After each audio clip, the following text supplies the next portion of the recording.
Hi friends, welcome back to Mahabharata series episode number 114. ఇప్పుడు వరకు జరిగిన కథ ఏంటంటే, కౌరవసేనని అర్జునుడు ఓడించి తిరిగి వెనక్కి వెళ్ళాడు. ఆ తర్వాత సమీ వృక్షానికి చేరుకొని తన గాంధీవాని మొదలగు ఆయుధాలన్నిటిని అక్కడ పెట్టేసి మళ్ళీ బృహన్నలుగా మారిపోయి ఉత్తరుడే ఈ యుద్ధాన్ని చేశాడని గోపాలుడితో సాటింపు వేయించాడు. ఆ తర్వాత ఉత్తరుడు ఒక్కడే కౌరవులను జయించాడనే ఆనందంలో ఉండగా, పంకుబట్ట మాత్రం బృహన్నలో ఉండగా ఉత్తరుడు విజయం సాధించగలడు అని చెప్పడంతో కోపగించిన విరాటుడు పాచికలు విసరడంతో ఒక పాచిక ధర్మరాజుకి తగిలి రక్తం రాబోతుంటే శైరేంద్రి దాని చీరతో అదుమింది. ఆ తర్వాత ఉత్తరుడు వచ్చి ఈ విజయం తనది కాదని, వేరే దైవబలం ఉందని వివరించడం మొదలు పెడతారు. ఆ తర్వాత ఏం జరిగిందో తెలుసుకోవాలనుకుంటే ఈ వీడియో స్కిప్ చేయకుండా లాస్ట్ వరకు చూడండి. అసలు యుద్ధం ఎలా జరిగిందో చెబుతాను వినండి అని చెప్పడం ప్రారంభించాడు ఉత్తరుడు. బృహన్నలను సారథిగా చేసుకొని నేను యుద్ధానికి వెళ్ళాను. కురుసేనను చూశాను. నాకు కాళ్ళు చేతులు వణికిపోయాయి. నేను రథం దిగి పారిపోయాను. అప్పుడు ఒక మహాపురుషుడు వచ్చాడు. నాకు ధైర్యం చెప్పాడు. నన్ను రథం మీద కూర్చోపెట్టాడు. నేను రథం తోలుకుంటూ అతని కౌరవసేనలతో యుద్ధం చేశాడు. ఆవుల మందలను మన నగరం వైపు మరలించాడు. సుయోధనుని అడ్డగించాడు. వారిరువురికి ఘోర యుద్ధం జరిగింది. ఆ మహానుభావుడు కౌరవసేనలను చిత్తు చిత్తు చేశాడు. కౌరవ వీరులను ఓడించాడు. కర్ణుని తమ్ముణ్ణి చంపాడు. ద్రోణుణ్ణి ఎదిరించాడు. భీష్ముడిపై బాణాలు ప్రయోగించాడు. అతడు రణరంగంలో వీరవిహారం చేశాడు. రారాజును గాయపరిచాడు. కౌరవసేనలను తరిమి తరిమి కొట్టాడు అని తనదైన శైలిలో చెప్పాడు ఉత్తరకుమారుడు. నిజమా కుమారా? ఇంతకు ఆ మహానుభావుడు ఏడి? ఎక్కడా? కనిపిస్తే కౌగిలించుకోవాలని ఉంది అని అన్నాడు విరాటుడు. తండ్రి, అతను అక్కడే అంతర్ధానమయ్యాడు. అతడు నేడు కాని రేపు కాని కనబడతాడు అని చెప్పాడు. ఇదిలా జరుగుతూ ఉంటే కంకుపడ్డ తన ముఖాన్ని ఉత్తరీయంతో కప్పుకొని తన నుదుటికి కలిగిన గాయాన్ని అర్జునుడు చూడకుండా జాగ్రత్త పడుతున్నాడు. ఇదంతా అర్జునుడు పరాక్రమమే అని మనసులో ఆనందపడుతున్నాడు. బృహన్నల ఉత్తర కుమారుని చూసి చాలా బాగా సమయస్ఫూర్తితో చెప్పావు అని మెచ్చుకున్నాడు. తర్వాత ఉత్తర కుమారుడు బృహన్నలతో కలిసి తల్లి సుదేష్ణ దగ్గరకు వెళ్ళాడు. ఆమె ఆశీర్వాదం తీసుకున్నాడు. తర్వాత తాను తెచ్చిన బొమ్మ పొత్తికలతో ఉత్తర నాట్యం నేర్చుకుంటున్న నర్తనశాలకు వెళ్ళాడు. ఉత్తరా, నేను యుద్ధానికి వెళ్ళేటప్పుడు కురువీరుల తలపాగాలు బొమ్మ పొత్తికలు తెమ్మన్నావు కదా, ఇవిగో తెచ్చాను అని తాను తెచ్చిన తలపాగా చీరలను ఆమెకి ఇచ్చాడు. అన్నయ్య పరాక్రమానికి ఉత్తర మురిసిపోయింది. తరువాత పాండవులందరూ ద్రౌపదితో కలిసి కొంకుబట్టు మందిరంలో ఉన్న రహస్య ప్రదేశంలో సమావేశమయ్యారు. అర్జునుడు జరిగినదంతా చెప్పాడు.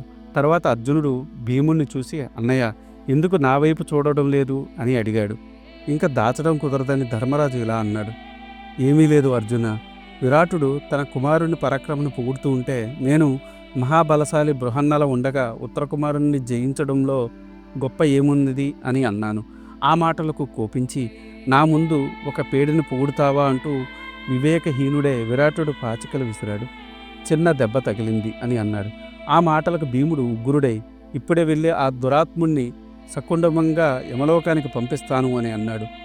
అవును అన్నయ్య, వీడిని చంపి వీడి రాజ్యం మనం వశం చేసుకుందాము అని అన్నాడు. వీరందరినీ వారించాడు ధర్మరాజు. అయ్యో, అదేమిటే అలా అంటారు?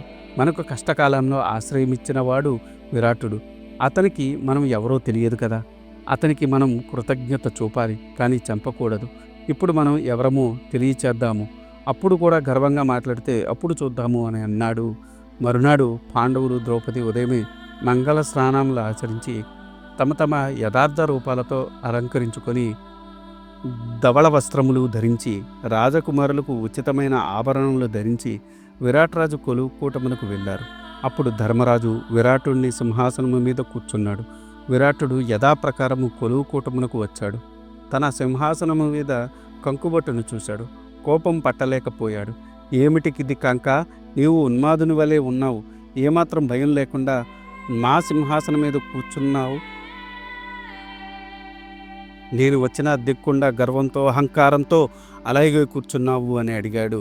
అప్పుడు అర్జునుడు విరాటుడిని చూసి, విరాట్ రాజా, ఈయన ధర్మరాజు, ఎంతోమంది సామంతులను తన కనుసన్నలతో ఆజ్ఞాపించగల చక్రవర్తి, భూమి 4 చెరుగులా జయించి రాజసూయాగము నిర్వహించిన మహానుభావుడు, నిత్య సత్యవ్రతుడు, ధర్మమూర్తి, అజాతశత్రువు, ఇంద్రుడి సింహాసనము కూడా ఎక్కడానికి అర్హుడు. ఈ చిన్న రాజ్యంలో ఉన్న సింహాసనం ఎక్కడానికి తగడా అని అన్నాడు. అది విన్న విరాటుడికి ఆశ్చర్యం, ఆనందము, అనుమానము ఒకేసారి కలిగాయి. మరి ఈయన ధర్మరాజు అయితే మిగిలిన పాండవులు, ద్రౌపది ఏరి అని అడిగాడు. విరాట్ రాజా, ఇప్పటిదాకా నీ వంటశాలలో రుచికరమైన వంటలు చేసి మల్లయుద్ధం చేసి నిన్ను మెప్పించిన వలులుడే భీమసేనుడు, బకాసురుణ్ణి, కింబురుణ్ణి, హిడింబాసురుణ్ణి చంపి మహాబలుడు. ఇంకా నీ అశ్వశాలలో అశ్వములను రక్షిస్తూ తామగ్రంథి అనే పేరుతో నిన్ను సేవించినాడు నకులుడు, మాద్రి పెద్ద కుమారుడు. నీ గోశాలలో ఉన్న గోవులను కాపాడుతున్న తంత్రిపాలుడు సహదేవుడు, మాద్రి 2వ కుమారుడు. నీ అంతఃపురంలో శైరేంద్ర కొలువు చేస్తూ నీ భార్య సుదేష్ణాదేవిని సేవిస్తున్న మాలిని ద్రౌపది. ఆమెను అవమానించినందుకే భీముడు కీచకుని ఉపకీచకుల్ని సంహరించాడు అని అన్నాడు. పక్కనే ఉన్న భీముడు అందుకని నీ అంతఃపురంలో కాంతలకు నాట్యం నేర్పుతూ బృహన్నల పేరుతో ఉన్న పేడి అర్జునుడు. అతడే కాండవన దహనం కాలంలో ఇంద్రుని జయించాడు, నివాత కవచులను సంహరించాడు, కాలకేయులను చంపాడు. ఇదంతా కళా నిజమా అని సంబరమాశ్చర్యాలతో పుట్టుమిట్టాడుతున్న విరాటునికి వద్దకు వచ్చి ఉత్తర కుమారుడు, అవును తండ్రి, నేను చెప్పిన మహానుభావుడు, మహాపురుషుడు ఇతడే, అర్జునుడు. నిన్నటి యుద్ధంలో నాకు విజయం చేకూర్చిన దివ్యపురుషుడు ఇతడే. నేను భయంతో వణుకుపోతుంటే నాకు ధైర్యం చెప్పి నన్ను సారథిగా ఉండమని తాను యుద్ధం చేశాడు. ఇంత ఘోర యుద్ధం నేను ఇంతకు ముందు చూడలేదు. నేను తేరు నడపలేకపోతుంటే ధైర్యం చెప్పి పురుసైనంతో యుద్ధం చేసిన వీరుడు. అతని అభ్యర్థన మేరకే నిన్న నేను అతని పేరు వెల్లడించలేదు. కుమారుని మాటకు విన్న విరాటుడు పరవశించిపోయాడు. అర్జునుడిని గట్టిగా కౌగిలించుకున్నాడు. ధర్మరాజు పాదాలకు నమస్కరించాడు. ధర్మరాజు అతన్ని లేవదీశాడు. విరాటుడు భీముణ్ణి, నకుల సహదేవుని కౌగిలించుకున్నాడు. అర్జునుడు తన తమ్ముళ్లను ఉత్తర కుమారుకి పరిచయం చేశాడు. విరాటుడు తన మంత్రులను, కుమారులను, అన్నదమ్ములను, ఇంకా యోగ్యులైన వారందరినీ పాండవుల దర్శనానికి పిలిపించాడు. ద్రౌపది గురించి చెప్పమని, తగు రీతిగా గౌరవించమని సుదేష్ణకు వర్తమానం పంపాడు.